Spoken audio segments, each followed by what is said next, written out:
right. Five, four, three, two. Go Hey ahead. guys, what's up? Welcome back. This is the Pushback Podcast. My name is Bridget, and I'm here with my brother Zeke. And we're going to be getting into some politics today. You want to tell them what we're going to talk about, Zeke? Yep. As the stream title says, a bevy of different topics that we're going to be going over.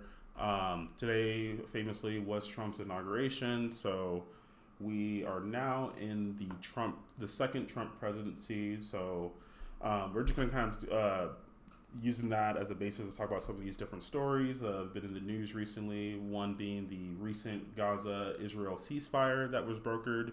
And then from there, we're going to talk a little bit about the TikTok ban and like what is Trump's plans for that ban, because he has come out and said that he wants to give TikTok a little bit extra time in order for it to stay active in the United States.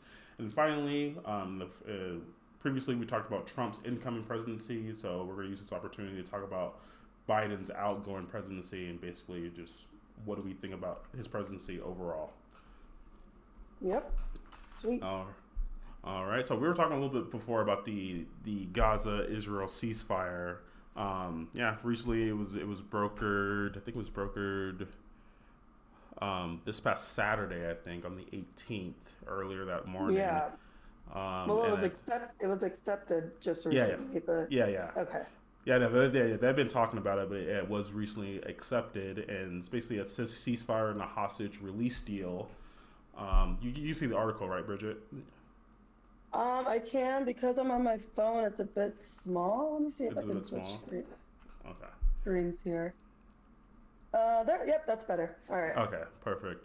Yep. So it was, yeah. It's basically a ceasefire that's going to happen over the next 6 weeks, and the deal basically incorporates a hostage release where 33 Israeli hostages are going to be released in exchange for 2,000 Palestinian prisoners.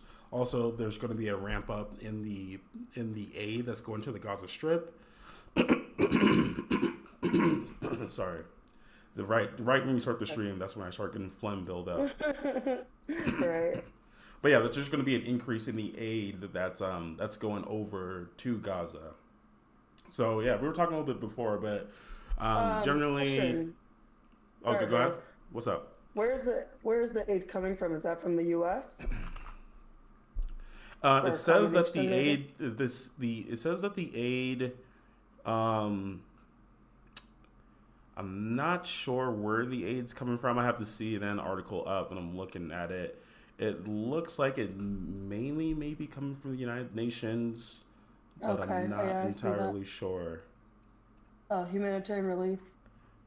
Yeah, Right. I just had it up. Where is A it? little bit lower. The Right here. like You're go not. down. No, no, Not. no, go Oh, down. There's a cap. If you go down, oh, I right see. there. Humanitarian relief. Volunteer Up to relief. thousands. It does look like it's the United Nations mostly. Yeah, that makes sense. Okay. But yeah, basically, because it's funny that this ceasefire comes like right before the Trump presidency, because as we were talking about, Trump did have recent comments, um, basically saying that if there's not a ceasefire, there is going to be what was the quote exactly? All hell is gonna break loose. All hell's gonna break loose.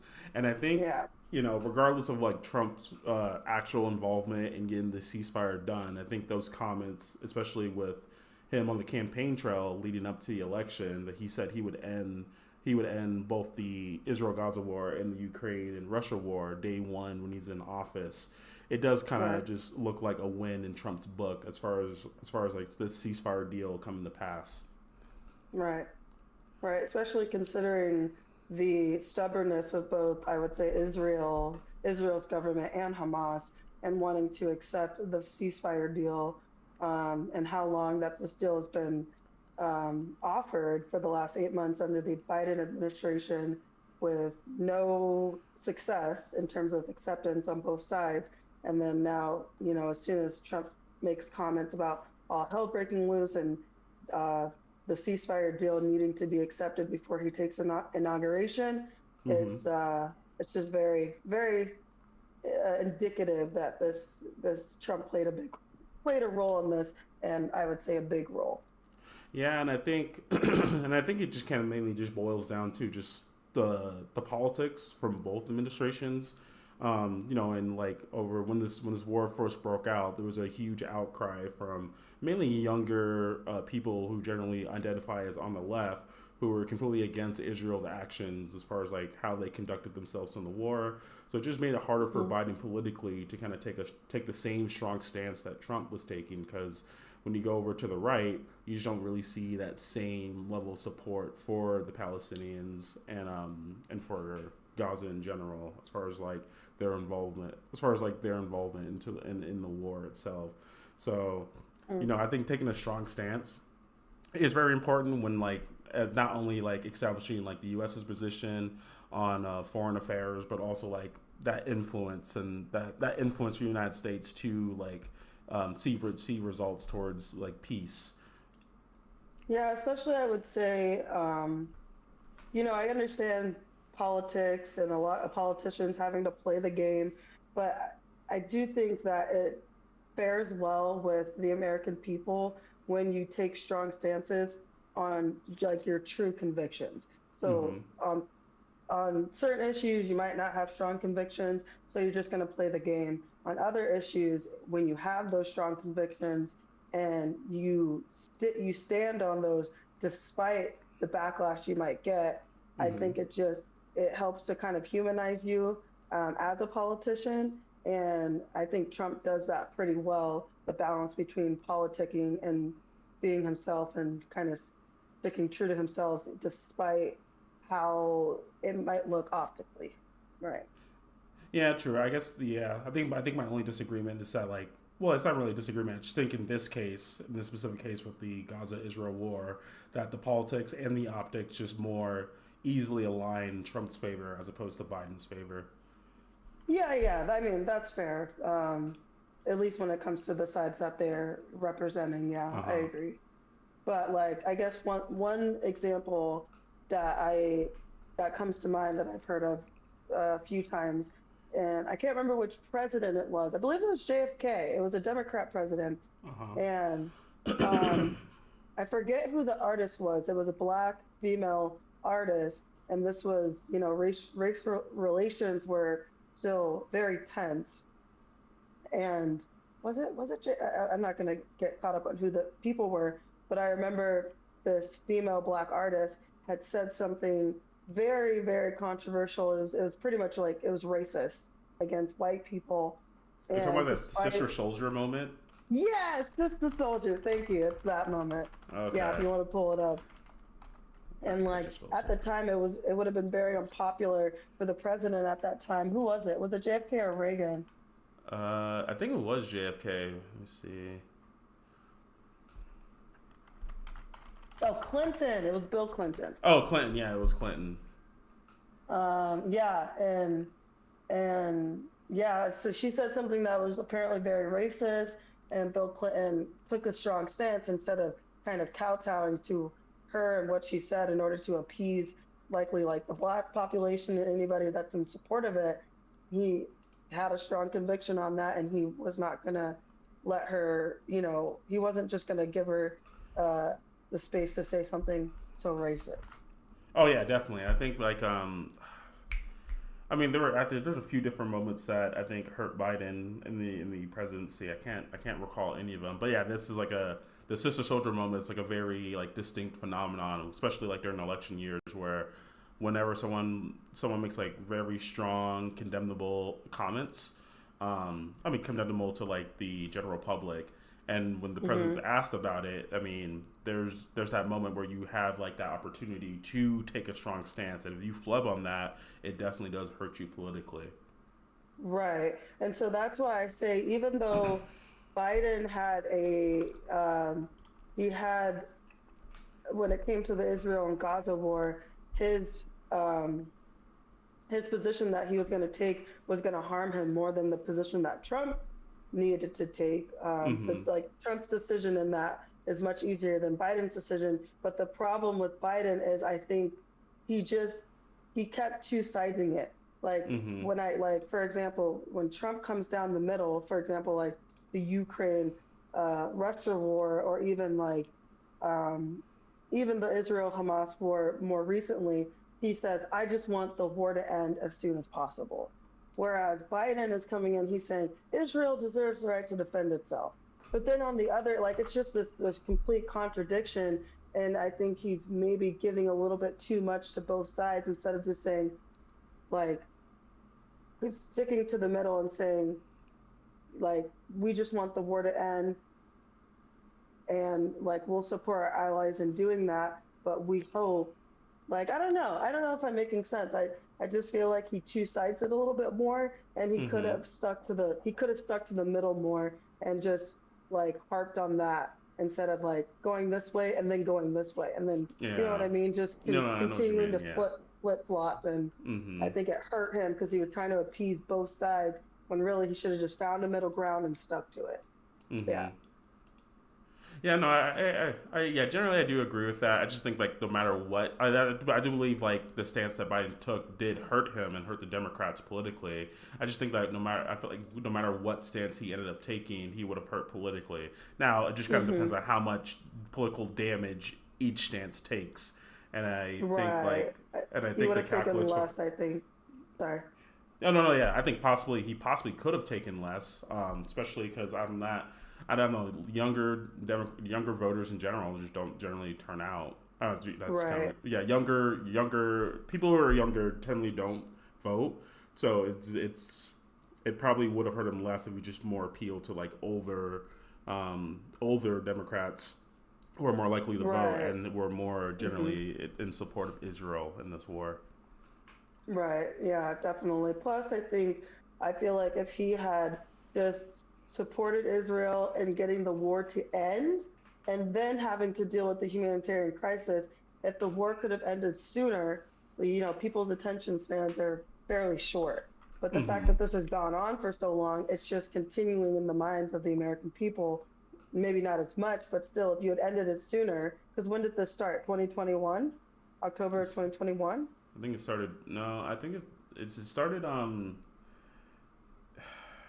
What was that? I think it was. I think it was.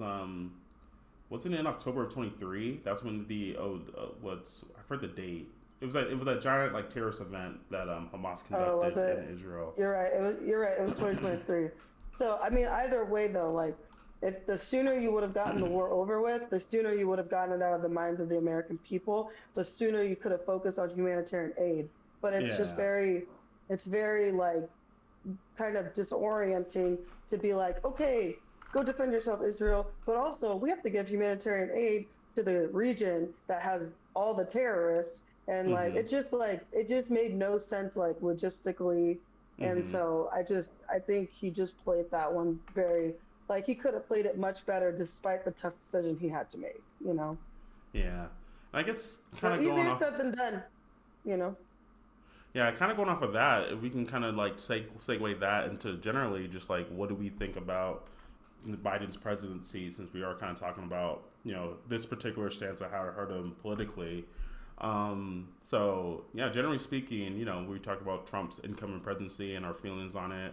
How do you feel? Like I can already take a guess how you feel about Biden's presidency, but go ahead and just say it for the people. Yeah. Um, Well, obviously, generally speaking, I think it was terrible. Mm-hmm. But I think in my head I play it up a little bit more than it, like a little bit worse than it actually was. Mm-hmm. Um, but I think, um, well, I'll say this. One, I voted for Biden in 2020.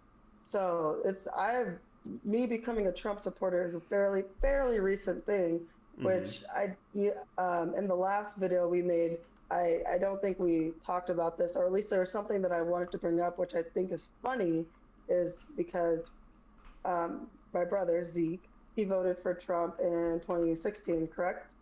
No, in 2020, I voted Hillary in 2016. Oh, yes. Okay. So he voted Trump in 2020. And I would say someone who played a big role, or at least a significant role, in my spark or push toward conservatism would be Zeke, my brother, and how he would, kind of started discussing politics with me. And I didn't really have much of an opinion because I wasn't a very political person, but it really sparked this kind of inquiry into politics. And as I delved more and more into it, it just continued to solidify my position into conservatism. So I just find it funny that the tables have completely switched. Yeah, right. And now my brother has voted for the Democrat nominee in 2024, and I voted for Trump. So I just find that really funny. But Yeah, so and I think. go Oh ahead. God. Oh yeah. No, you're good. So yeah, with Biden's presidency, so I'm gonna kind of try to build a separation between like my own politics and just like how effective was Biden to pass whatever like legislative agenda that he wanted to like pass. Okay. So what? Hey, bro, I'm so sorry, but do you mind actually, if before you start your comment, can you explain why it is you voted for Trump over Biden in 2020? Oh yeah. So in 2020, there was a lot. I mean, obviously there was a lot going on. You had the COVID pandemic that was going on. You had like all the different like riots in response to both George Floyd and Jacob Blake that was going on. And I think just like a kind of like those were like very like strong cultural touch points in the United States, and they just kind of all more easily aligned. At least for me politically, they kind of aligned in the favor of like Republicans during that. I mean, with the COVID pandemic, obviously it made sense to lock down within the first what was it like 14 days I think was the lockdown. But obviously those lockdowns went longer. I mean they went on really long in different states. And generally, I think by the time the summer hit of 2020, I was generally in support of like starting to open back up. And then when we started hearing about like different policies that were going to be passed in response to the COVID pandemic, whether it be like like forced vaccinations, mask requirements, things like that, they just kind of like they just kind of they kind of offended me in a way as far as like my liberal ideals and just like wanting to err on the side of like freedom and giving people like the ability to like move about in society without being overly burdened. And obviously there's a By what discussion has to it. been. Yeah, this is definitely a discussion of like what are the best policies, how much do we err on the side of safety with this like novel virus with COVID, and how much do we err on the side of freedom, as far as like just respecting people's rights to be able to like move about in society and not have to like take medications that they don't want to take, or like wear certain things like masks in order to like move about in society. I just more generally leaned on the freedom side, and I think that was like opposed to generally what the Democrats wanted. And then obviously with the riots, I think specifically with the BLM riots, the mostly peaceful ones, as that the famous meme goes. Right.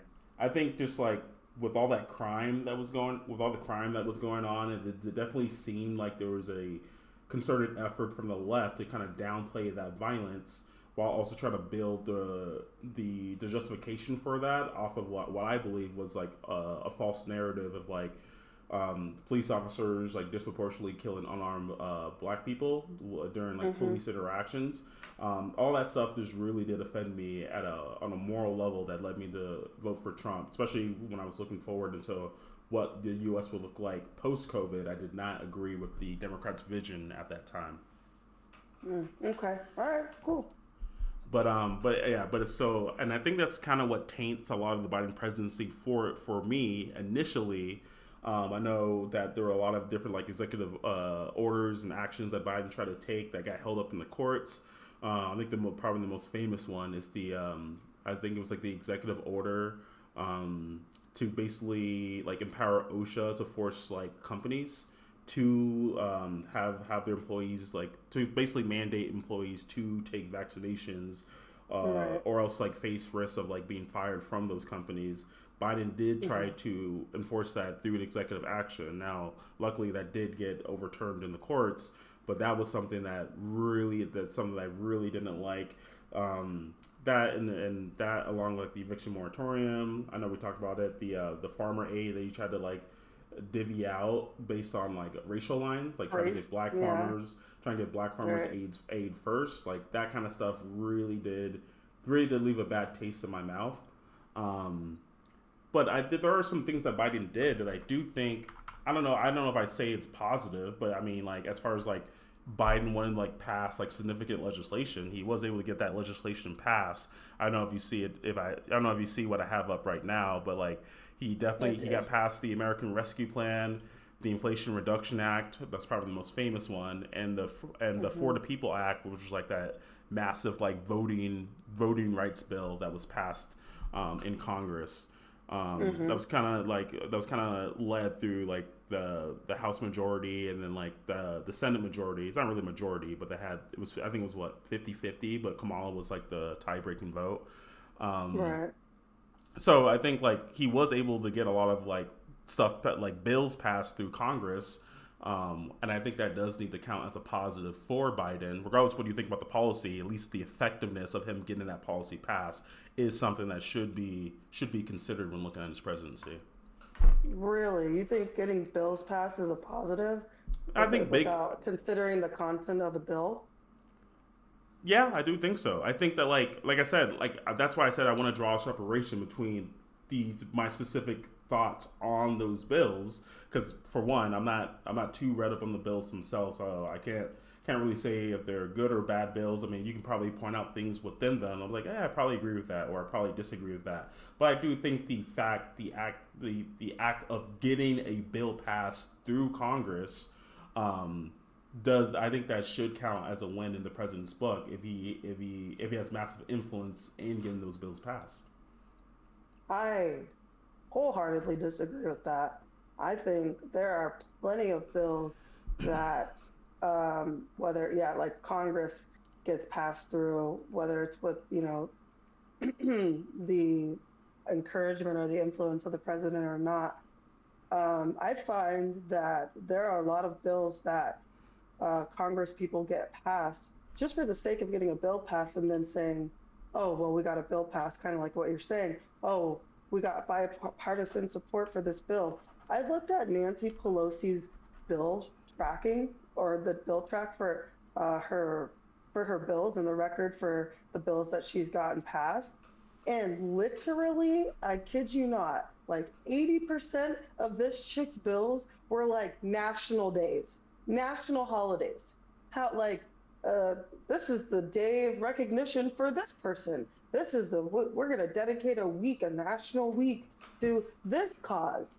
I kid you not. I looked through all of her bills and she hasn't passed like a significant bill that actually did something for people like since the 90s. And it was like a bill that she got passed that um, it was something about, I think it was about increasing profits or wages for nurses at the VA.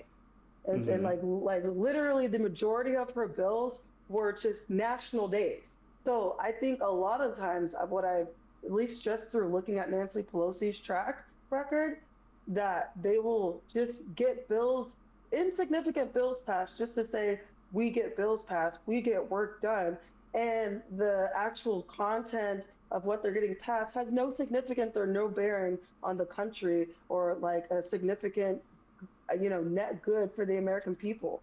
And so I think that excuse is actually used quite a bit to kind of uh, present like faux productivity when in reality they're not doing shit and they keep getting voted into office to continue not doing shit. So I don't think getting bills passed is a positive without considering the content of the bills. And I would say um, that personally, because I want limited government, I would rather them pass less bills. I don't care about the quantity of bills, I care about the quality of bills. So I'd much rather they pass bills that are, that are have good quality rather than just getting a bunch of bills passed just to say we got bills passed. So Well, I definitely disagree with that. that's why I'm mainly focusing on like major bills. Like I'm thinking like this. I'm saying that like I'm not really talking about insignificant bills, but I'm saying like massive bills. Like I do think these are massive bills. The American Rescue Plan, the Inflation Reduction Act, the For the People Act. like these are massive bills. Like they did require some level of bipartisan support in order to get them passed, especially in the Senate. Um, so I think that that's why I'm saying like the get those bills getting passed, regardless if you disagree, if you agree with the bill, disagree with the bill. If you can get those massive bills passed, not as an executive action, but like through Congress, I do think that should count as a win for you for you and your side. I would say that the bill being massive is it speaks to the fact that like I guess personally I just think the more massive the bill, the worse that it is, because you make it harder for transparency to be presented to the American people. And a lot of times with those massive bills, the reasons why they're so massive and the ways in which they get passed is because of the pork belly that they add into the bills in order to appease all these different politicians to get their little pet projects passed through in Mm-hmm. order to get them to sign off on the bill. So I don't like massive bills for that reason. I'd much prefer a clean, straightforward bill that focuses on one topic at a time, and then they dress up the bill with this nice, pretty name that makes it sound like this is what it's going to do. When you actually look into the bill, it's not. It has very little to do with the title of the bill, and it has all these extra added in things that have nothing to do with what the title of the bill is attempting to address. So I think the more massive the bill is actually an indicator of the more, I guess, corruption that is likely stemming from the bill. Okay. I think we're kind of talking. When I think we're talking past each other. Like when I say massive, I'm not saying massive in terms of like I'm not saying massive in terms of like They all were the massive things. bills, though, in terms Well, of length, in when I'm terms of saying yeah, content, right? when I say massive, I'm not saying in terms of length. I'm not saying in terms of like all the things that are passed. What I'm saying is like Okay. how foundational is the bill? Like how important is the bill to like how is it going to affect America? Obviously, like passing a bill over like a national holiday or like a week of recognition for whatever, yeah, that's insignificant. Like I'm not referring to those bills, but the American Rescue Plan that is a big bill. I think it was like what a 1.9 economics 1.9 trillion economic stimulus bill. It's a massive economic bill, and the fact that that got passed. Massive spending, and oh, like just because massive spending gets passed all the time. These politicians in office love to spend. I don't think that's a good thing when we're in all this debt and they're passing things through that are increasing the spending. And again, what is it actually doing for the country? That's not borne out by the bill itself. That's borne out by the results of the bill, which we've yet to see hardly any of the results of the bill, at least from the Inflation Reduction Act. So again, I get what you're saying. The work that, like, you're talking about massive in terms of the work that went into creating the bill, to I don't know if the word would be lobbying or like collaborating, speaking with other politicians and representatives and getting, you know what I mean, the communication. I get what you're saying, the work itself. But again, I don't think work just for work's sake is a positive thing. So I just disagree that it's a positive thing at all. I'm understanding what Mm. you're saying, but I'm giving caveats to why I don't think it is a positive thing just to get a massive bill passed for the sake of work itself, if that makes sense. No, no, that makes sense. Yeah, I think that's. Yeah, I just think the act of like, yeah, regardless, like, yeah, that like that again. That's why I'm like building the separation. I just think that like, yeah, if a bill requires like a massive amount of work to get it passed, in of itself, regardless of the content of the bill, the act of getting that bill passed, I do see as a. I would say, yeah, it is an accomplishment. Now, again, the bill could be bad, but if Accomplishment is a different word. I might agree with you there, but positive, that word I don't like. It puts too good of a light on people just because okay, then I find that government, like, because I believe in limited government, I find that politicians are wanting to do too much, and I wish that they would just sit the fuck down and like keep things going and not do so much just to say, look at all that we did, and then it actually means nothing, and they just increase spending and add it to the debt and like have further contributed to inflation and ruin the economy for the American people. So like, I definitely get what you're saying, but like, eh, I, yeah. I mean, I've said my piece, so I'm not gonna, Yeah, I mean, if you beat on a if you dead think horse. Biden's accomplishments have ultimately hurt America, I mean, that's a discussion that I don't even think I would necessarily disagree with that. I'm just saying that like that is Which the wouldn't make it accomplishment, an accomplishment, right? huh? I mean, if what he achieved did hurt the American people, wouldn't that make it not an accomplishment? Mm, I mean, depends on like the on how unanimous that opinion was. If 80% of people said like, oh yeah, this bill was shit, it hurt us, like then yeah, that wouldn't be an accomplishment. But I don't think there's that many people who disagree with these bills. I would say generally that most Democrats do agree with these bills that Biden put out.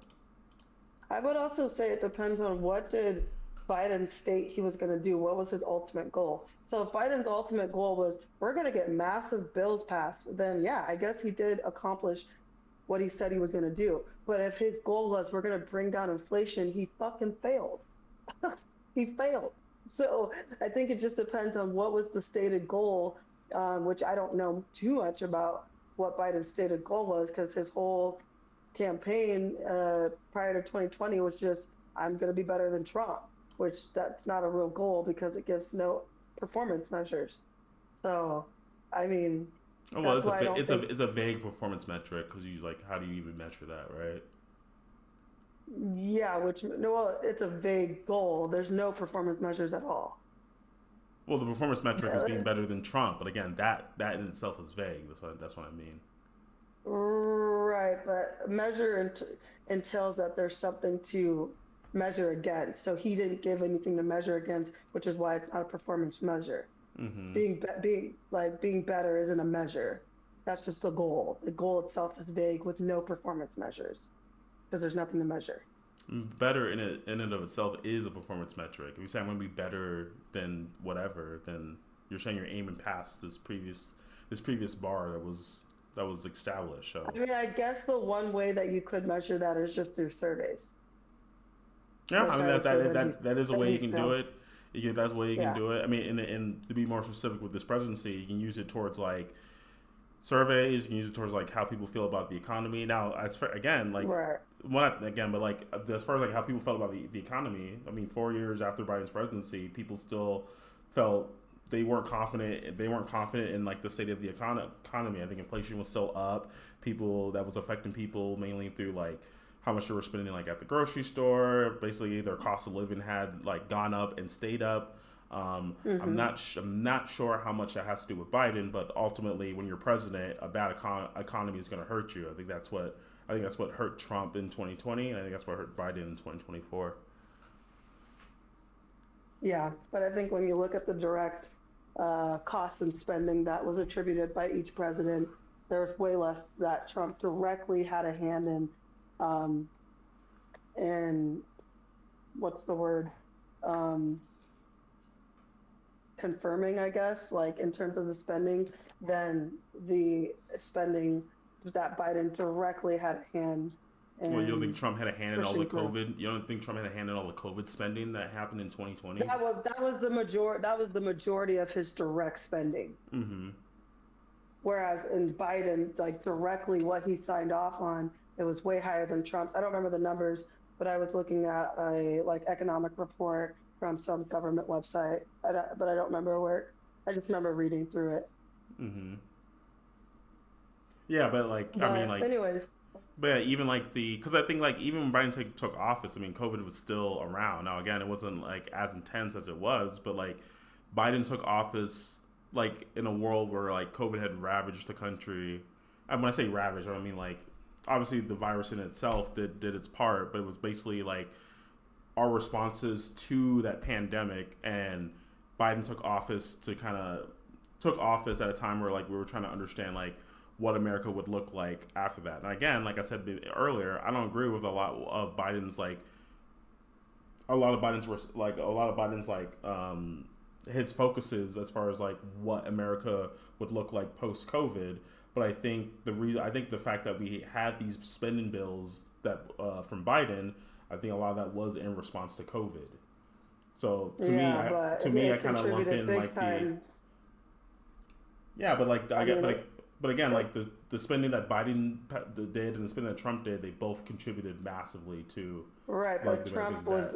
Trump was in the height of the pandemic, like or the beginning of the pandemic, I should say, whereas Biden, like the pandemic was I don't know if the height of the pandemic occurred at, during his presidency, but a lot of people would say that that spending was unnecessary after the spending that had already been done during the Trump administration, with inflation already on on the decline, and that like him putting through those spending bills was guaranteed to make inflation bounce right back up. So And then what do you think about Biden's response to the Russia Ukraine war? Because that's actually something that I do give him a lot of props for. really, what do you Uh give huh. him props for? Kind of into the lead up to the war, there was a lot of there was a lot of like speculation if Russia was going to invade Ukraine. I think the Biden administration was like one of the were like they were like very vocal and saying like, "Hey, if Russia is going to invade Ukraine, we have intelligence that this is going to happen." He was really banging the gavel on that, and I think like him and the United States did help kind of lead that response when Russia did ultimately invade Ukraine, as far as like getting coordination on the international scale to sanction Russia and to support Ukraine. So I do think that was a I think that's probably I think for me personally I think that's one of Biden's greatest accomplishments is his response to the Ukraine war. In the beginning, what about like towards the middle and the end? I mean, not the end, but now. I mean, it's a little bit harder to say because like obviously like Russia is like a superpower and they do what's the word I'm looking for?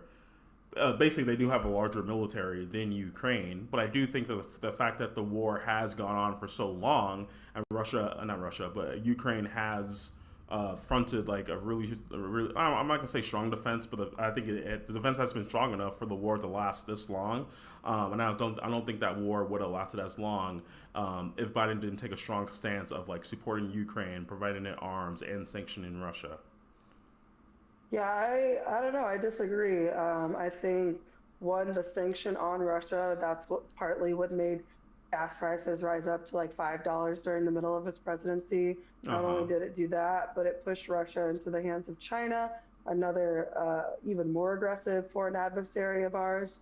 So I think Biden could have been way more diplomatic when it came to the Ukraine-Russia war, especially in the beginning, because from my understanding, Russia was willing to come to the table for negotiations, and the U.S. was very much against that, or not as forthcoming when it came to coming to the table and negotiating. And I think, when if you really want to be kind of the party of no wars, well, then you have to be willing to be diplomatic, even with those that you don't necessarily get along with the best. And I think I think from my understanding, which I don't know too much about the war, I don't care too much about it, but just based on some of the things I've heard, there's a lot to support the fact that Russia is not the sole agitator of this war or instigator. And there's been a lot said about NATO expansion, and how Russia has been very clear that NATO expansion is well, not, NATO expansion in and of itself is undesirable for them, but especially adding Ukraine to NATO would be damn near an act of war, or a declaration of war. And so um, again, like it's hard to say because like all this information is very decentralized, and you've got things from Russia, which means things are in Russian, things from Ukraine, which means things are in Ukrainian or Russian. And so there's just a lot of information, and it goes very deep. But I've just heard from a lot of, I would say, credible sources that yeah, that there was an instigation coming from NATO that pushed Russia, um, To which kind of invade. contributed to their yeah, which contributed to their decision to invade. And I think for that reason, because the U.S. especially had played a role in that decision, I think it was Kamala actually who was sent over to, I believe, Ukraine to discuss to open up negotiations with Russia, and she went out there and said that Ukraine should be a part of NATO, and that's been very clear, apparently, that that's like an act, that's a declaration of war in the perspective of Russia. So for her to go there and say that is just very irresponsible. So those are just some of the things I've heard. Taking a strong stance, I could agree that that's a good thing. Biden did go gung ho for our ally. I think that's a good thing as well. But I just think, in the grand scheme of things, it could have been played out way better. And personally, as someone who wants to be more American first and more anti-war, then I would have wished that Biden and Harris were more concerned about preventing the war from continuing rather than egging on Ukraine with no real end goal in mind. Sorry, I'm just reading up on that. Kamala said that Ukraine should be a part of NATO. What do you, go ahead and explain what you're reading. I can't see the words too well. Well, it's basically just a fact check, because I know, that claim was going around on like the Post Millennial, New York Post, the Blaze Media, and it does refer to, I think she was giving a speech at the Democratic National Committee winter meeting in March 16th of 2022. When did Ukraine invade NATO? Because my understanding is like there were really no talks of trying to incorporate Ukraine into NATO.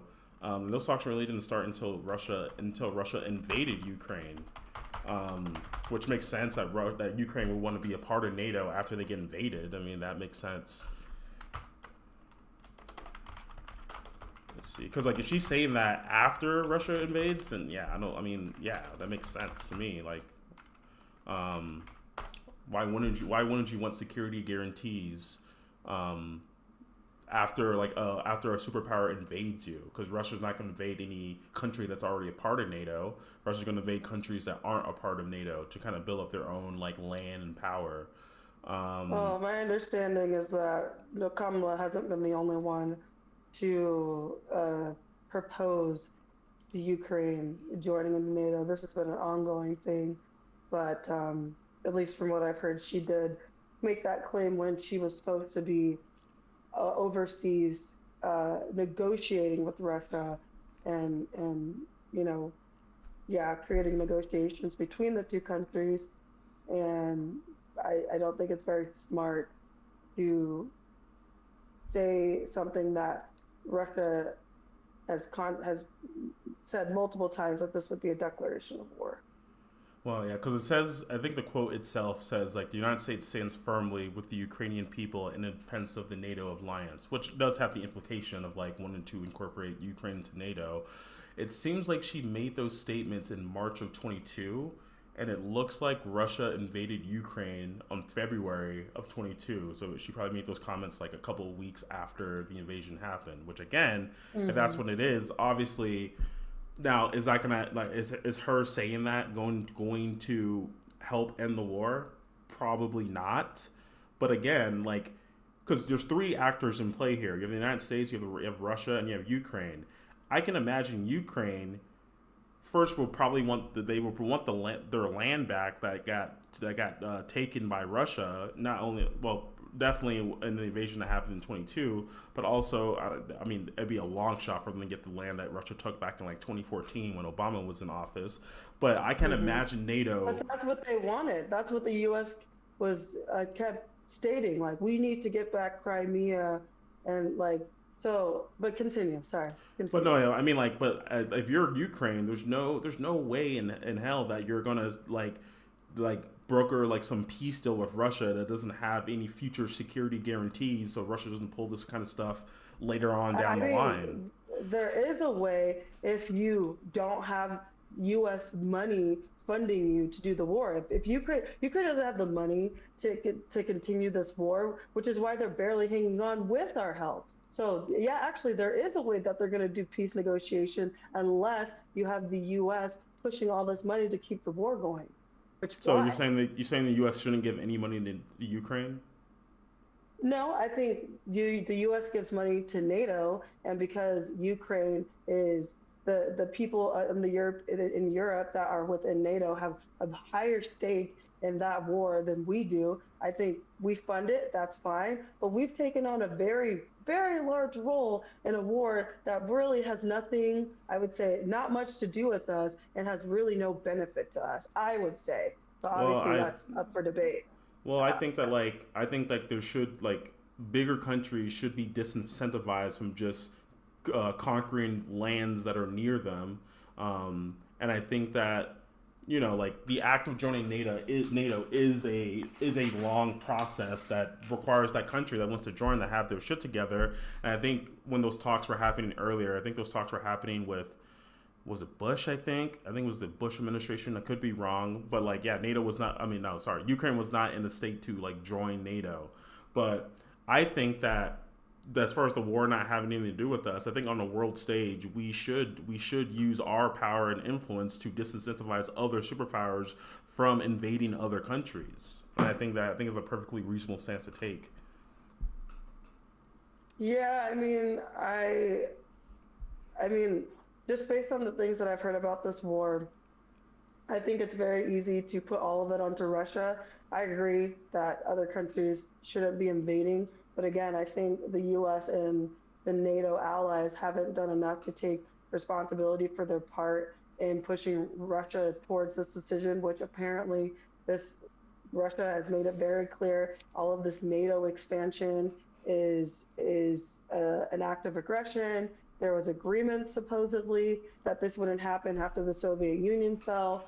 Russia did was themselves trying to get into NATO, and there was a lot of like, promises behind closed doors that Russia would be included in the NATO, at least from the like U.S. president at the time. I think it was Clinton, and or it might have been Bush. You might be right about that, but none of that was happening. And so, in order for Russia to feel that they needed this buffer between their country and the NATO allies, and this is something that they had. Supposedly, there was an agreement. I can't remember what the agreement was. I know there's the Minsk agreement, but I don't know if that agreement specifically outlines what these claims of like NATO promising not to expand. But according to many people who like know a lot more about the history of this conflict than prior to 2022 and even prior to 2014, like there's just more factors at play than just Russia invaded Ukraine and now we have to respond in support of our ally. When one, the Ukraine is not a NATO ally. Granted, it's like a trade ally, but also I think if you don't want countries to superpowers to act in aggression, then you have to balance between diplomacy and reaction with the same aggression. And again, it seems that there's not this taking of responsibility by the U.S. and by NATO allies in their part that they played in this conflict. And then there seems that there's no real stated end goal as to what the U.S. actually wants. So I'm all for supporting allies. I get that, but you can't have no goal end in sight. Well, And that's the goal is Ukraine's goal. It's not the U.S.'s goal. It's Ukraine. it's right, but it's our money. So I think the goal needs to be the U.S.'s goal, and the goal needs to be the U.S.'s benefit, and that's personal because I'm America first. And so I'm not just for giving out money for the goals of other countries. I believe you're an independent country, then you're independent. You do what you can with what you've got, and we can aid you, but we're going to aid you to our benefit, not to your benefit, because our country comes first. And I think this means even more in a state where the country felt like their borders weren't being taken care of, where the economy has just been on the decline, it's not doing well, and yet we're dishing out all this money to a country with, again, no stated end goal in sight in terms of where, how much money, like how much money are we gonna give, and to what goal, to what purpose? Just giving endless amounts of money for the stated goal of another country, it just makes no sense. And I so I mean, don't. the sense is that first you disincentivize superpowers from invading other countries, which I think America does have interest in that because like we're not an expansionist territory. We don't just invade other countries, but that you can't say the same for China and Russia, right? So if they're just gonna go out and just start invading other countries, we got to be able to have a way to stop them from doing that and utilizing other ways other than us just sending troops and preventing that from happening. So I think like providing aid to other So countries who are when is disincentivization achieved? say again. What's the goal? When is So I'd say, disincentivization like I said, achieved? the goal, like I said, it's mainly just going to depend on like what Ukraine has. But I think at this current point in the war, I think that what Ukraine wants is they're probably going to have to let go of some, if not all, the land that Russia took in 2022. But I think the main goal for Ukraine, and I think that same goal is aligned with the United States' goals of Ukraine having security guarantees, so like something like this doesn't happen because when back in 2014 when Russia annexed Crimea, Obama didn't do anything to punish Russia or to kind of stave that off. He just said, okay, well, I guess we're just going to let that happen. And now Obama was taking a more diplomatic stance of like trying to not start a feud with Russia. They didn't really incentivize Russia to not invade again Did he in go to 8 years. negotiate? Say again? Did he attempt to negotiate? I'm just gonna frame it in terms. I don't know exactly. I'm gonna frame it like he didn't take as strong of a stance that Biden did in 2022. Like, I think Russia did face some sanctions, but they weren't as intense as like the sanctions that Russia faced in 2022. So it just seems like this is Right, which this. again pushed Russia into the arms of China, which is also not good in, for like the U.S. and then also contributed to high gas prices, especially considering we're so anti-fossil fuels. So, I think again, in the grand scheme of things, it could have been handled way better. It could have been handled way more diplomatically. Um, and there just could have been a better end goal in sight, especially like some of the one of the goals that I heard from Biden multiple times was we're gonna support Ukraine until they get Crimea back, and it's like, from my understanding, it's just a very unrealistic goal. So Yeah, if you're yeah. gonna take if you're gonna I take mean, strong stances, in go retrospect, ahead. it seems silly to say that. I don't know. I would have to look at the context and what those statements were made. Even at the time, I would probably say, yeah, that's a long shot. But I think that like the United States' stance of like, yeah, we're going to support Ukraine in this and take a strong stance on that, both through supplying Ukraine with like munitions and arms to defend themselves, while also coordinating with other countries to sanction Russia and hurt them economically. I mean, obviously, that's going to cause a response from Russia to talk to other countries to get that aid from countries that probably aren't friendly to the United States or the West in general. But again, like this is all in response to Russia invading, which I don't really give a lot of credence to the idea that like Russia was pushed to make this action. Um, I think Russia just in general is an expansionist state. They've taken territories before, and I believe that they will do it again unless the countries surrounding Russia have security guarantees. Now, is that in the form of like these countries joining NATO? Maybe, I don't know. But it also does seem like if we don't do anything, we're going to see countries like Ukraine, for this example, or even the fears of China invading Taiwan. I mean, those do have those territories being um, invaded does hurt the United States economically in its own way. I mean, specifically with like China Right, invading especially Taiwan. Taiwan. Yeah. Right. So it's just like I agree. I agree with the idea of like yes, you want to be diplomatic. You want to like try to avoid these wars before they start. And when they do start, you should have realistic goals. Right. So you can meet achievable ends. I do agree with that, and I'm not going to say that like Biden handled the response to the war perfectly, but kind of like taking it full circle. I think the idea of like Biden sounding the gavel that Russia was going to do this, helping coordinate the international response to Russia doing this, and helping Ukraine put up a strong defense against Russia. I think the fact that the war's lasted this long is a sign of that. I think makes Russia more likely to give Ukraine what it wants in terms of like guaranteeing that the country is not invaded again. Yeah, I mean, my main my main response is that I think one other thing I would say is that we have to be very careful when it comes to retaliating on behalf of a country that's not ours to another superpower who has nuclear arms and nuclear power. And again, a lot of the things like Russia is saying is us giving long range missiles to Ukraine is now their war in Russia's eyes is against the U.S. or the West more generally. So yeah, I just don't think it was the smartest move, and like I don't necessarily disagree that like it's not good that Biden took a strong stance. I do agree with that, and I do think it's good to look to be strong on the world stage. Um, but I think this coupled with Biden's responses to some of the other issues going on in foreign conflicts, it's it, it's really just like I don't know.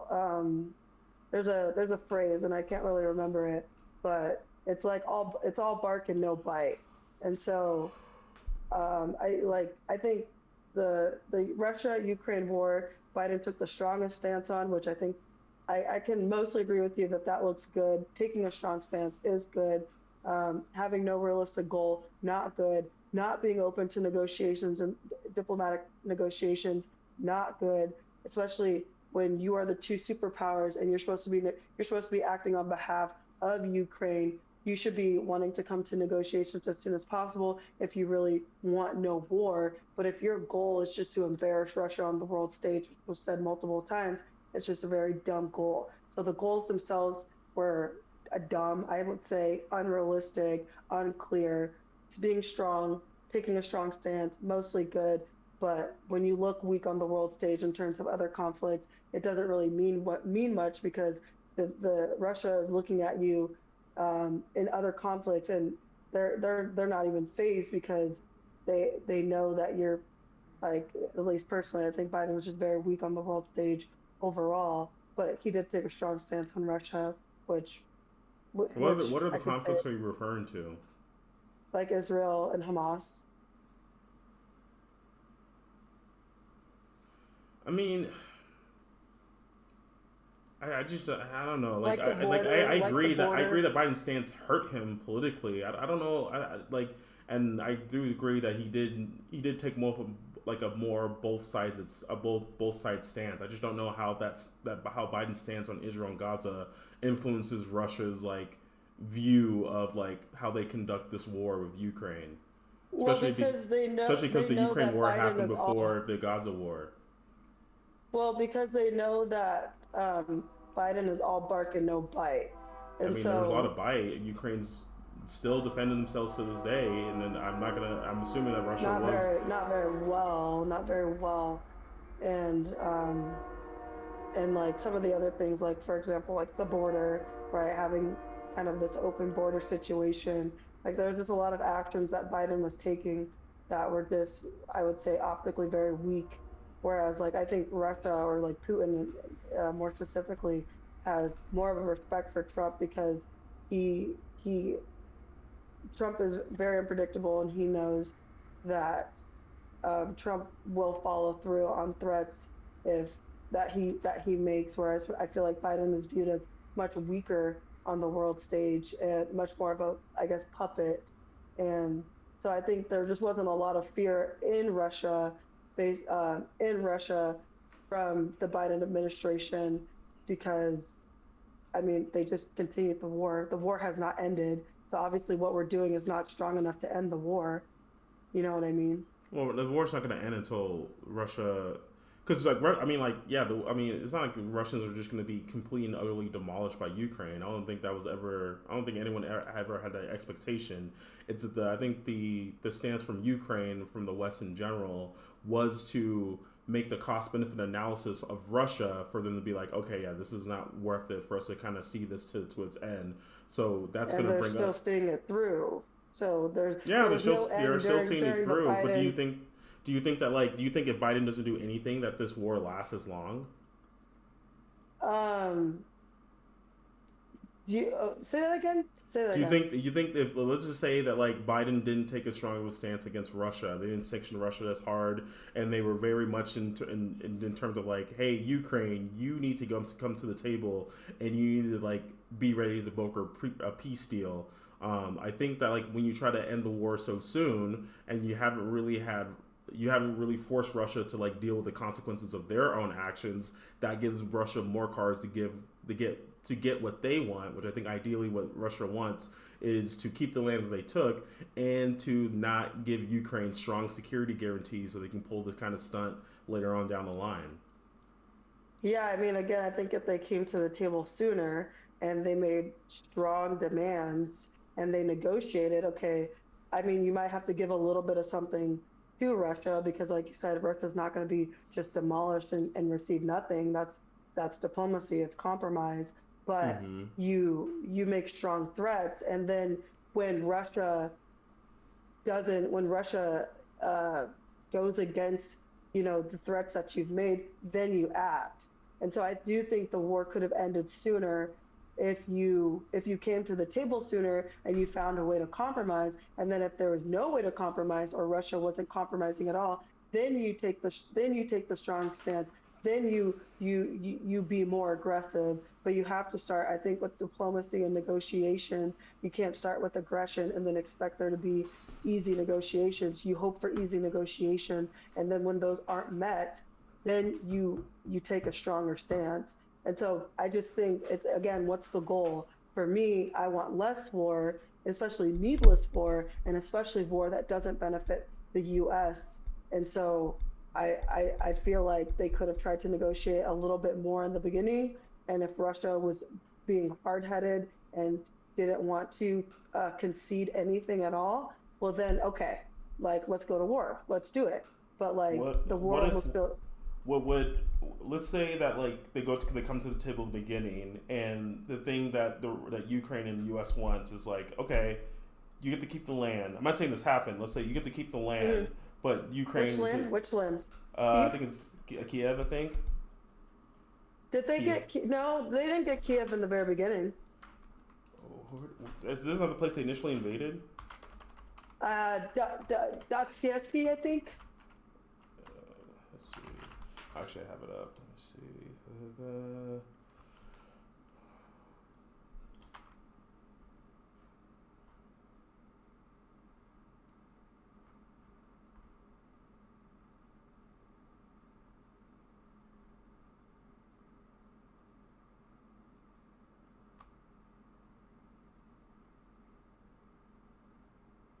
Oh, yeah, it was Dunce, I think, and Luhans. Mm-hmm. That's at least that's where the Donbass. Oh yeah, and the Don. and Oh, the that was Don. in 2014. Okay, that was in 2014. What about 2022? April 2022. Kiev, Russian troops retreated from the north and the outskirts of Kiev. When did they invade Ukraine? 2022, The first, yeah, the month. What month did they? February, Was it April? Oh, February. February. See, again, I would love to know if after that retreat in April 2022, did the U.S. try to go to the table to negotiate? Because one of the best times to get your adversary to come to the table is when Is they're when in they, retreat. yeah, but what if the ass is like, okay, what if the ass is like, okay, Ukraine gets to join NATO? You think that's a reasonable thing to ask after Russia invades?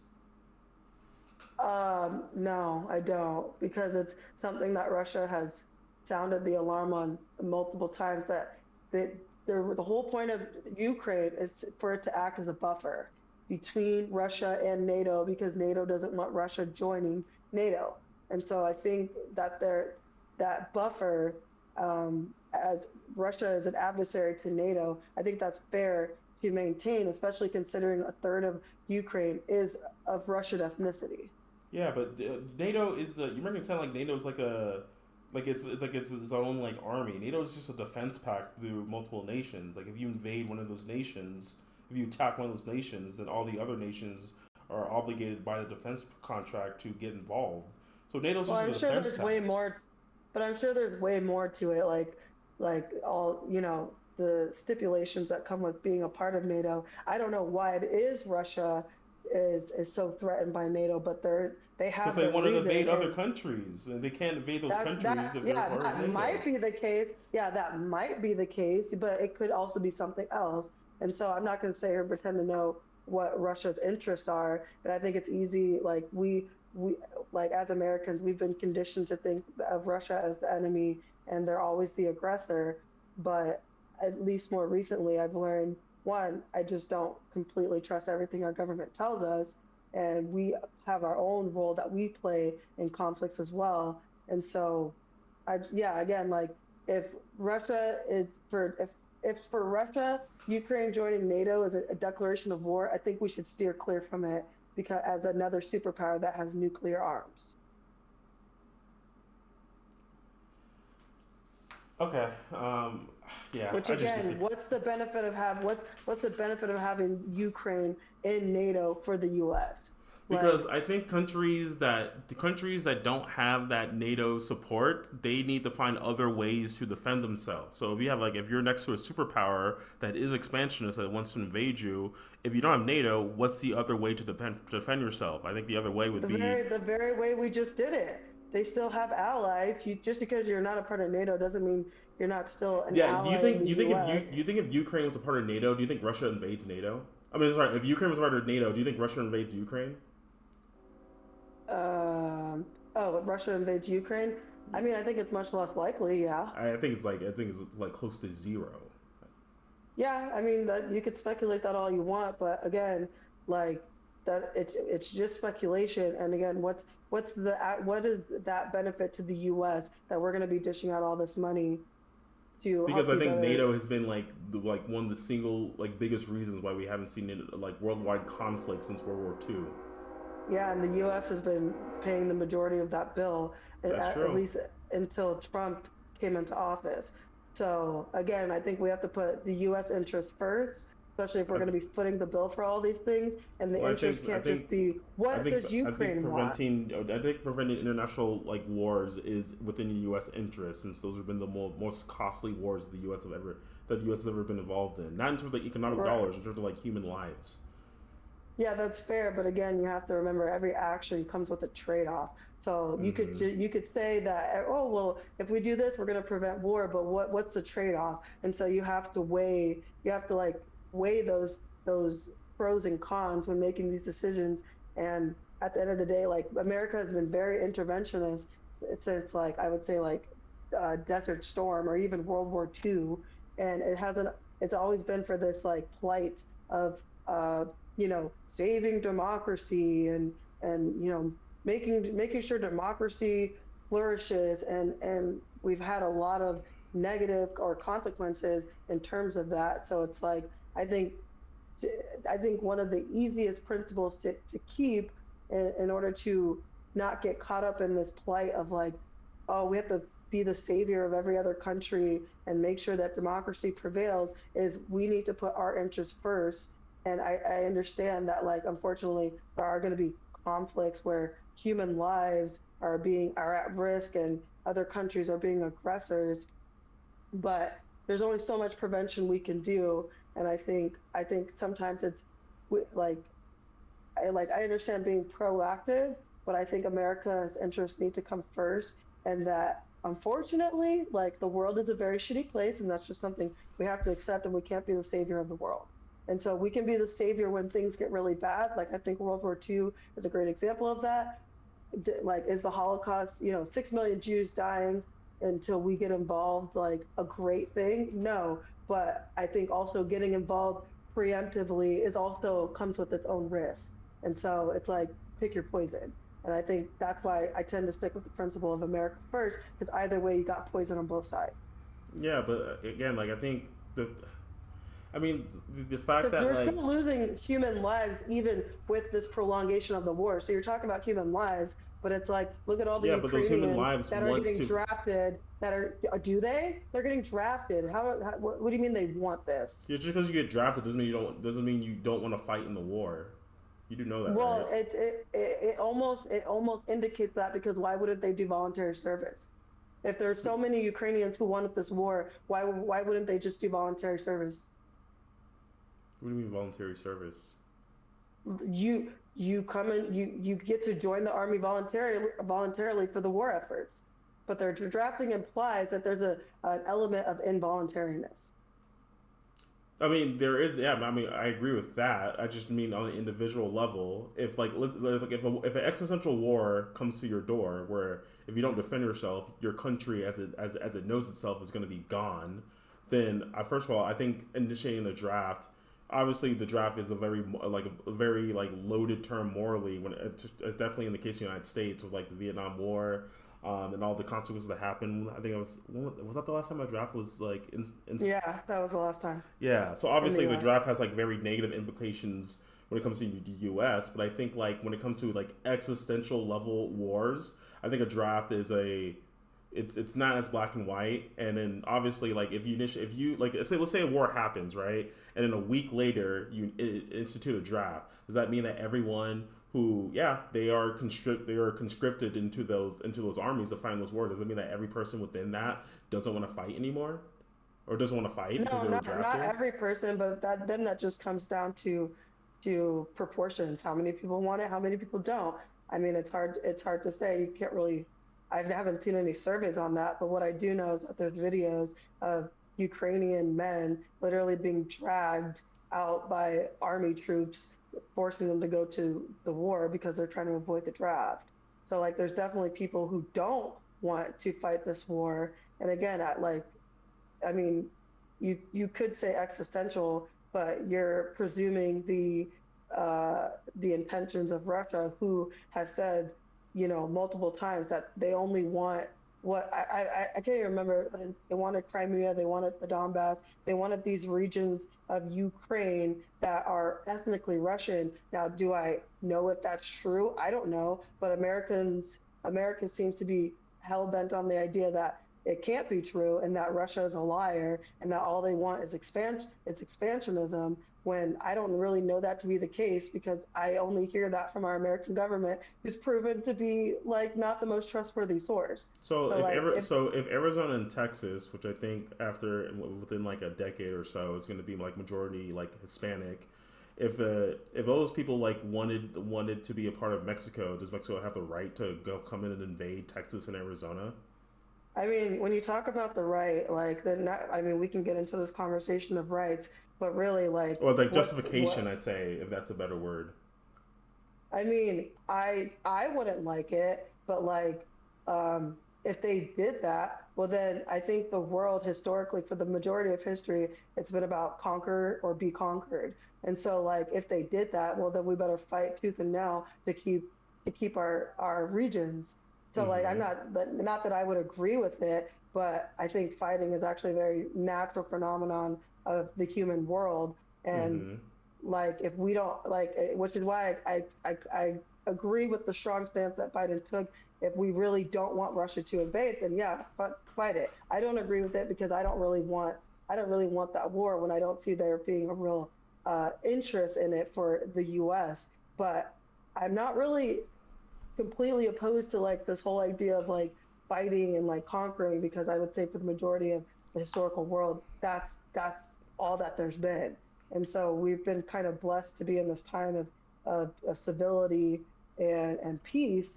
And I would want that to continue, but I'm not going to be um, like, I don't know that I'm going to make this justification that like people can't invade or conquer, because I just think that's a natural phenomenon of human nature, I suppose, or humanity. Mm-hmm.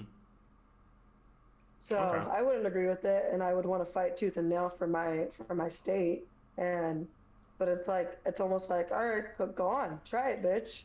Like we got a bunch of guns, you could try. I don't think they'd win though. It'd be a real test of strength.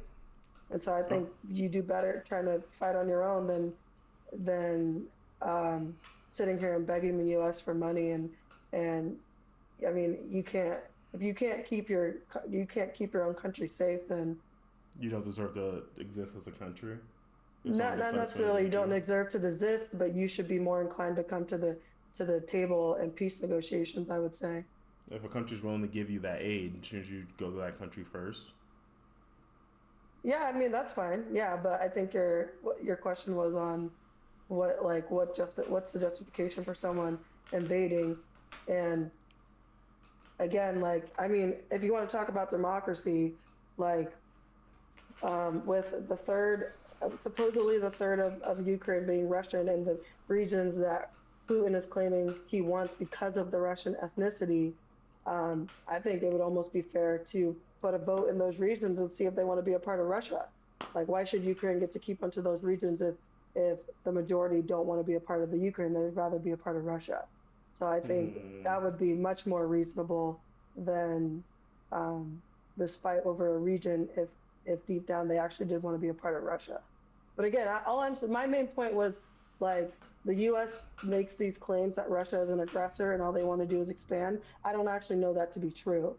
And according to Putin, he wants the regions that are ethnically Russian. And if that's true, I kind of think that's fair. And if the people of that region want to be a part of Russia, then I just say, like, let that be a part of the negotiation tables, put that up to a vote. And if they don't want to be a part of Russia, then say, fuck you, Putin. We're not going to let you do this. If they do, then I think there's no real reason to continue fighting this war. So why not just have the vote? Why should Russia even try to invade Ukraine if he has like enough support for people within those regions to be a part of Russia? Then just do it democratically. I mean, that's what we were talking about last time with the Trump election. He wants Greenland. He wants Canada, and he hopefully we both do hope that we get those territories in a democratic fashion. And both of us said that if Trump tried to do it militarily, that we would be both opposed to it. So it just seems like if we have that stance for how we conduct ourselves when we want to gain territories, like we should use that same stance when other countries screw democracy. We're just going to invade the country. I mean, Well, because you can't put your values into another country. At some point, you have to let countries run themselves the way that they run, especially if yeah, I agree. like Russia should let Ukraine run the way they want to run. yeah, but you're saying how do they do that democratically? How does Russia come into Ukraine and force a vote if the Ukrainian government doesn't want that? How is Trump going to do it? He's talking to the prime minister of Greenland. That's Mm-hmm. how. So why doesn't So Russia he's do that? negotiating because I mean, like from my understandings, like the Ukrainian government would not allow that. They don't care. Like, and I've also heard that the Ukrainian government has suppressed the vote of that region of Ukraine that's ethnically Russian. So again, there's just multiple things at play here that I've heard, and Okay. so I'm just not so inclined to just trust our government completely in their characterization of Russia, even though I tend to have a negative sentiment towards Russia. But again, that's because I'm raised in America where we've been raised to have a negative sentiment of Russia. So I'm just kind of opening my eyes to the possibility of being lied to by our government. But So it's kind ultimately, of, you do disagree with Russia invading, right? yes, I do, ultimately. Yes, I Okay. do. I just think we could have handled it better. We could have negotiated more. And we Would you, could have, would you say Russia's I think mainly we, to blame for the war? I would say yeah, they're mostly to blame for the war starting in 2022. Okay, I It's just think we're where did it start, I suppose. okay. We could just end on that agreement because we've been going longer than that. Okay. Do you want to talk about the TikTok ban, or are you Yeah, trying to get to let's the gym? talk about the TikTok ban. We'll probably have to keep this one a bit short. But yeah, I mean, this is probably like the biggest news that's been going on. We get it all set up. Go ahead and explain like your understanding of not only a TikTok ban, but like Trump's intentions to kind of like try to get TikTok to stay in America. Well, I don't know. I was actually pretty curious of your take on it because you said that this is the topic you wanted to talk about the most, and you had been seeing a lot about this in Mm-hmm. the news. And so I was actually more curious to hear your take on it, especially since I just talked for a buttload of time. Okay. Um, well, I mean, obviously, because like the talks of the TikTok ban are they've actually been pretty long. They even date back to Trump's presidency, the end of it in 2020, where he Oh, tried to yeah. pass an executive order to ban TikTok. Obviously, that didn't stay into the that didn't stay active. It got overturned in the courts. And then during the Biden administration, there was a lot more of a widely backed governmental effort to ban TikTok. There's that famous hearing that Congress had with I think it's the CEO of TikTok. Where basically asked them like the content that they put out there, the data privacy concerns about China having access to like U.S. users' data, and then yeah, just kind of like the national security concerns that come from the U.S. using TikTok so widely. So after all those talks and after all those hearings, a bill was actually passed by Congress. And as far as like all the bills that were passed in the Biden administration, obviously bipartisan bill is a slogan that Biden liked to use. But I do believe that this is probably like the most bipartisan bill that was passed during the Biden admin. That basically that told TikTok like, hey, you have to divest yourself from ByteDance. That's the parent company of TikTok that operates in China. You have to divest yourself from ByteDance and China, and you have to be sold to an American company in order for you to keep on operating with the United States. If you don't do this, I think they had about 270 days to get it done. If you don't do this, Hmm. you will be banned in the United States. The bill gets passed, goes through the courts, and I think the deadline for TikTok to divest themselves was January 20th, which actually is today. Um, Right. and then I think I was watching a little bit of the U.S. Supreme Court hearing, basically about like TikTok's lawyers and about the U.S. lawyers and about like why the ban should stay in force or why it should be overturned. And then I think the biggest piece of news that everyone heard about was TikTok actually shut down their servers early. I think they shut it down on the Hmm. 18th, I believe, just saying like, yeah, Yeah, like that's U.S. why. Oh, go ahead. Sorry, Go ahead. just a possible correction. I don't think that they were scheduled to enforce that ban on the 20th, because from my understanding, they shut down TikTok like the night before or hours before midnight of the deadline. So I think it was like January 18th, but that's just based on what I heard. I don't know if what I heard was correct. Let me see here.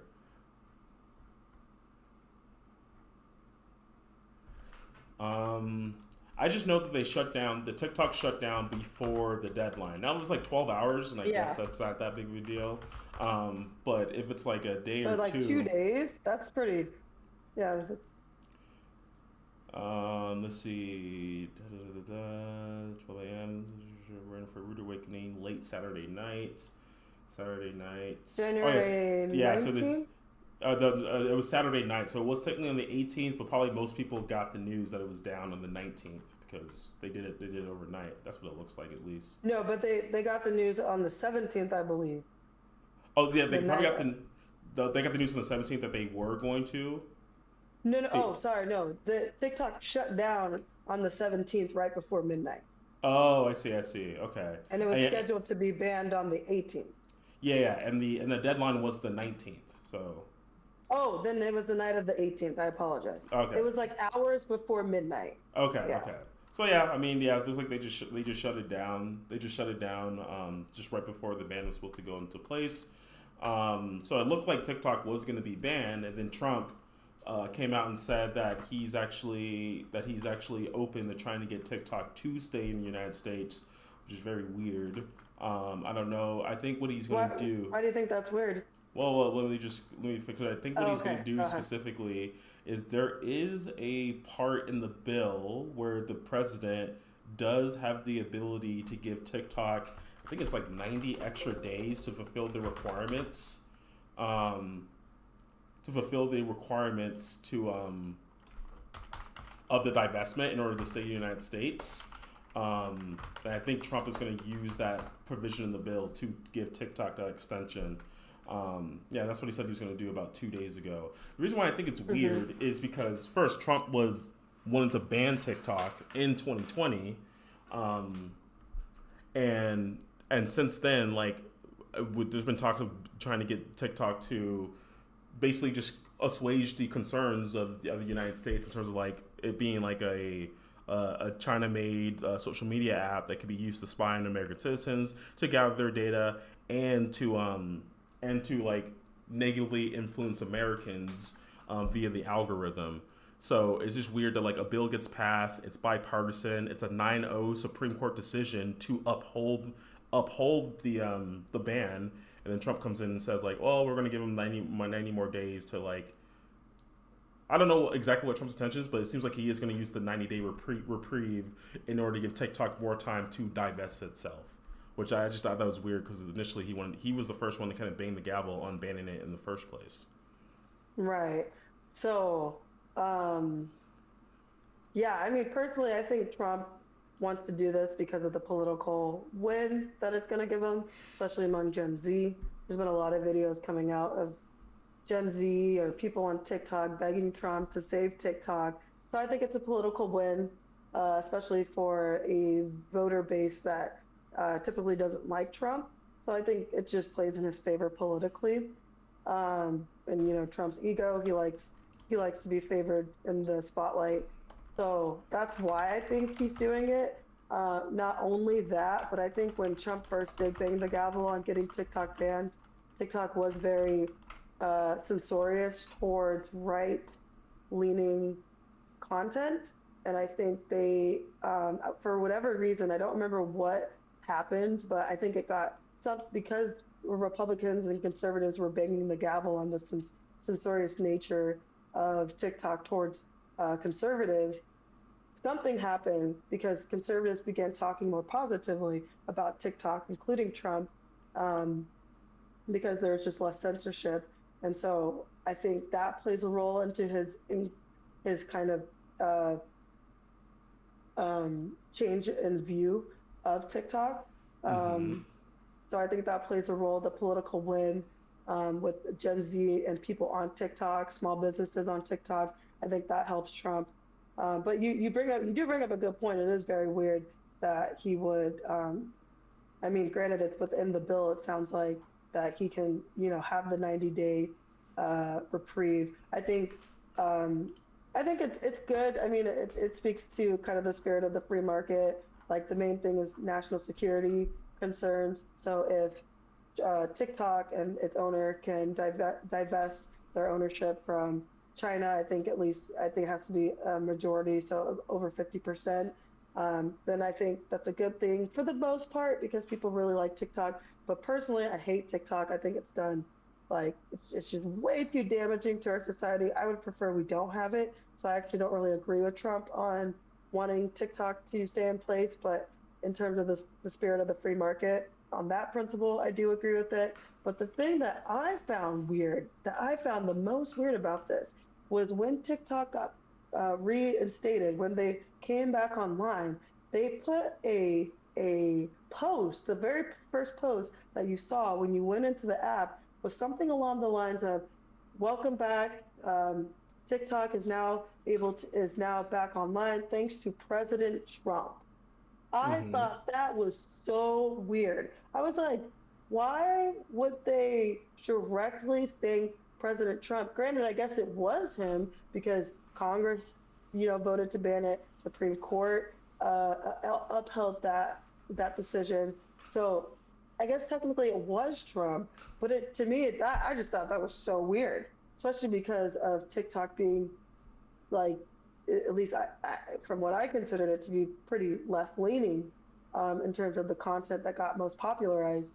So I just found that very weird. I was like, and it was before Trump even got into office. And so it's like he didn't even have the authority to instill the 90-day ban. Granted, maybe they felt, emboldened because Trump is going to be in office in the next 2 days and he made that promise. Even though it was kind of a soft promise. I just thought that was so weird. I was like, they really, to me, that's very, it's just very, what's the word I'm looking for? I don't know, like trying to curry favor, I suppose, No, which makes this sense because all if he's tech the one sites have that been can doing help that. you, Tech sites have been doing that a lot lately. You have the Elon yeah, Musk, Mark yeah. Zuckerberg. I guess TikTok's just I another mean, one. Elon Musk is, I would say he's a little bit different in terms of I think he just really likes Trump, but like into like Zuckerberg, Bezos, like they were very against Trump, and now that Trump has won, they're kind of kissing the ring. So I would just make that distinction between those Elon and the rest of them. Okay. Um, yeah, I don't know. But yeah, It's like I'm kind of like, yeah, just ban it, or like we could do the divestment. As far as like giving them the extra 90 days to do it, I mean, if it can get done in 90 days, then and then I guess fine. Like then I guess it doesn't. I don't know. It's just like I think the only thing that like my mind just can't get away from is the idea that and I know like the I know you said that like Trump did it because like it is a political win for him, which I don't disagree with that. I just don't know if I necessarily agree that that's his motivation for doing it. I hmm. think one thing that really does appeal to Trump is kind of like is having the influence over like these like kind of bigger businesses and being able to use his like power to like influence them maybe in good ways, maybe in bad ways, but um I think the fact that Trump like had this power to like give them the 90 days. I mean, already we kind of saw from right when TikTok came back on, they thanked President Trump, which does help him within this media environment that I think Trump has been kind of focused on and kind of like kind of trying to shift the media environment, which back in like from 2016 all the way up to like what 2020, I guess up until 2024, it was very anti-Trump, and now we're kind of seeing this stark change where like they're becoming more pro-Trump. And I think like that's something that I think Trump is actually trying to like shift. I'm not saying that's like a bad thing. I'm just saying that like I think that's what his motivation is. I Hmm. mean, as far as like Okay. this TikTok ban, it's legal for him to give him the 90 days as long as like as if they say if they divest in 90 days and they fulfill those requirements, then I think no harm, no foul. TikTok stays running. I Hmm. don't use it either, but um, I mean the national security concerns are valid to me. Um, Yeah. so if TikTok can operate with that while still addressing those concerns, then I mean I don't really have a problem with that one way or another. I think just I'm just very curious about like what happens like after 90 days because there's been a lot of speculation that like let's say the 90 days passes and TikTok doesn't fulfill the requirements of the bill to divest because they weren't able to do it in 270. I don't know if they can do it with an additional 90. Maybe the scare of actually the ban going through and it being upheld by the Supreme Court is going to like really kick them into gear. Um, but after the 90 days, if it doesn't divest, like is Trump just gonna be like, okay, well you have your 90 days, get the fuck out, or is Trump just not gonna uphold the law and just be like, yeah, you can stay going. I promise you, I'm not gonna enforce this law. So I just don't know. I don't know what it's gonna look like after the 90 days, and I I would be mean, is very it up to Trump to, is it Trump's sole responsibility to enforce the law? yeah Like, he doesn't, that's not within the bill, is it? the executive enforces that law. He has to enforce the law, but that's his responsibility. He has to do it. So Congress can't do anything about that if Trump decides to go against it? I mean, they could sue him. They could sue the executive branch and like force him to do it through court order. But like the enforcement of that law is through the executive, as far as my understanding Hmm. goes. Oh, okay. So Yeah. yeah, so there's a lot of speculation about like how is Trump going to kind of go about this? Now he legally he is allowed to give them the 90 days. Just like what is it going to look like after those 90 days? Especially given that like there seems to be very unanimous agreement that that TikTok is a security risk. So it's already kind of strange to me that we're giving them another 90 days to find divestment while still having that security risk. That is very weird to me. No, I think economically, TikTok um, is very beneficial to the U.S. As well. It generates a lot of income. It's very profitable. And so if we can get that profitability into an American company, I think that'll be very beneficial to America. So I think there's multiple benefits to it. I mean, all of it really helps Trump. So I'm not shocked that he would want to do it. If he Would tries to push it past the 90 days, I think that's definitely not going to sit well with me, because I definitely do not like the aspect of the national security threat that it plays. mm-hmm. But I mean, I think what's another 90 days after it's been, um, TikTok has been in place for so long, and we're very much aware of the national security threat, and I would imagine that China is a lot more on guard on in how they're using TikTok, knowing that we've kind of gotten wind of their involvement, and we're, very, very much against their involvement within TikTok. So I think another 90 days is not a huge deal. But I did hear, which I think this would be optically horrible, but I heard an idea thrown out there, like, what if Elon Musk bought TikTok? Did you hear that? Yeah, I heard that. I don't know how feasible that is because I mean, TikTok is a really big platform. I mean, obviously the forced divestment is probably gonna like lower the value of TikTok because like if you have to sell, obviously the if people know you have to sell, they're gonna lowball you because they know that you're in dire straits. Yeah, the retail So value. The yeah. retail value. So I mean, if I don't know, I have mixed feelings on Elon Musk. Well, I lean more towards not liking Elon Musk since he just started like sucking off Trump and the Republican Party. But I mean, no, honestly, no, fuck that. I don't want Elon Musk to own it. Sell it to someone else. I don't need that. Just ban it. Like it Yeah, was between Elon owning it I, and or I TikTok being would. banned. Just ban it. I don't need Yeah, another. I don't need another social media site to just suck off Trump and the Republican Party. yeah, I think I would be against that. Like, I mean, for my side, I I mean, part of me is like, fuck yeah, but on principle, I think that's bad. I don't want their one man having so much power, especially when he's so close to the president. Like, I don't that doesn't sit well with me. Do you have any concerns about like Elon being directly involved in the Trump administration via like Doge and all that? No, no, because I Okay. think it's mostly an advisory role. He doesn't have Okay. much to say in what, I mean, he gives advice, and him and Trump being very, very coy, I guess, or buddy buddy, um, like, means that his opinion will be highly valued by Trump. But Oh shit. we're all humans. We all, like, we have our flaws. But I think Elon has done a lot to gain my trust and faith in him, even though I'm still with a watchful eye, knowing that he can make mistakes. But his buying of Twitter for the purpose of free speech in a political climate that was very much unfavorable towards any billionaire that wasn't aligned with the left, to me, that speaks volumes.